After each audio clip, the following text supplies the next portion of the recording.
আসসালামু আলাইকুম প্রিয় বন্ধুরা। আজকে আমি আমার জীবনের কিছু আপনাদের সাথে শেয়ার করব। সেটা হলো আমার ফেসবুকের জাস্ট 1 বছরের অভিজ্ঞতা। এটা আমি আজকে আপনাদের মাঝে শেয়ার করব। আসলে আমরা বাংলাদেশে অনেকই ছোট ছোট কন্টেন্ট ক্রিয়েটর আছি, কিন্তু আমাদের ছোট ছোট যারা কন্টেন্ট ক্রিয়েটর আছে তাদেরকে কেউ কিন্তু সেরকম লাইক কমেন্ট শেয়ার, কেউ সেরকম ভালোবাসাও দিতে চায় না। এটা কিন্তু বাস্তব। কিন্তু বর্তমান কন্টেন্টে এমন একটা যুগ চলে এসেছে যে একজন ভাইরাল ব্যক্তি একজনকে প্রমোট করে দিচ্ছে, তার জন্য তার পেজটাও গ্রো হচ্ছে, তার পেজে ভিউ বাড়ছে। আবার অনেকে সেই ভাইরাল কন্টেন্ট ক্রিয়েটরের কাছে যাচ্ছে কিসের জন্য? তার পেজটা অনেক বড় করার জন্য। আসলে ফেসবুক তো এরকম কিছু বলে নাই।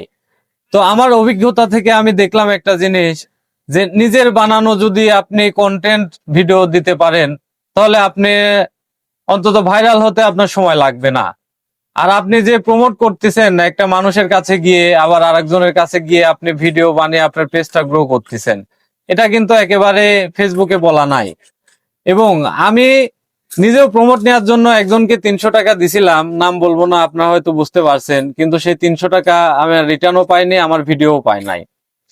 কিন্তু আল্লাহর এমনই অশেষ মেহেরবান, দেখেন আমার পেজটাও ধরেন গ্রো হয়েছে এরকম প্রমোটের মাধ্যমে। ধরতে গেলে এমন এক ব্যক্তি আসছিল যার ধরেন মোটামুটি 10 মিলিয়ন ফলোয়ার, তাকে বাংলাদেশের মোটামুটি সবাই চিনেন। সেটা হলো চট্টগ্রামের মোজাহের ভাই।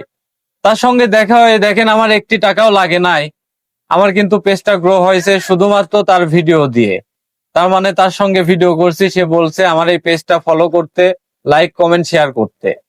মোজাহের ভাইয়ের মতো মানুষ, ওনার যে 10 মিলিয়ন ফলোয়ার, এবং ইউটিউবে যার প্রায় 3 মিলিয়ন ফলোয়ার, 30 লক্ষ ফলোয়ার, সেই ব্যক্তি আমার পেজে ভিডিও করছে এবং কি আমার পেজের ওই ভিডিওটা আমি ছাড়ছি, এবং ওই পেজ থেকে আমার প্রায় 10,000 ফলোয়ার হয়েছে, এবং আমার আইডিতে প্রায় 30,000 ফলোয়ার হয়েছে একমাত্র ওনার কারণেই।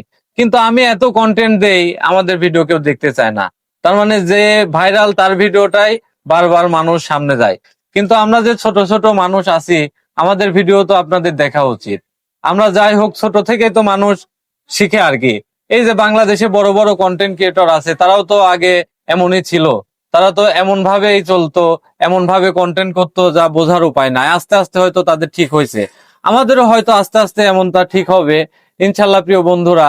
তবে একটা জিনিসই আপনাদের আমি আমার অভিজ্ঞতাটা শেয়ার করি, যে ফেসবুকে যে ব্যক্তি ভাইরাল হয়ে যায়, তার ফেসটা আর কি বিক্রি করে, তার ফেস বিক্রি করে সে প্রমোট ভিডিও বানিয়ে সে কি করতেছে, মানুষের কাছে বিক্রি করতেছে।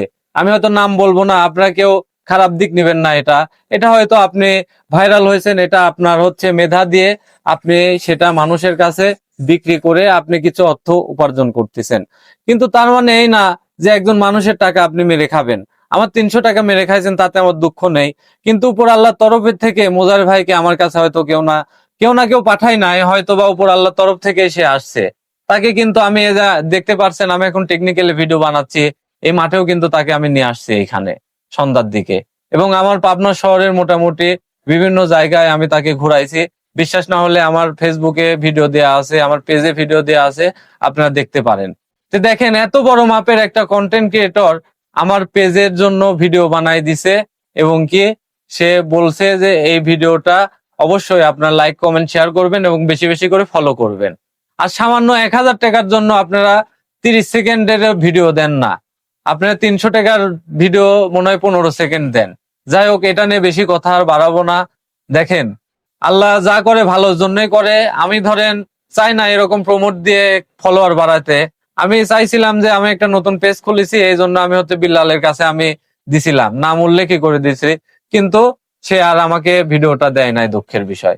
যাই হোক প্রিয় বন্ধুরা, আমার এই ভিডিওটা যদি আপনাদের ভালো লেগে থাকে অবশ্যই লাইক কমেন্ট শেয়ার করবেন এবং আরো মানুষকে দেখার সুযোগ করে দিবেন ইনশাল্লাহ।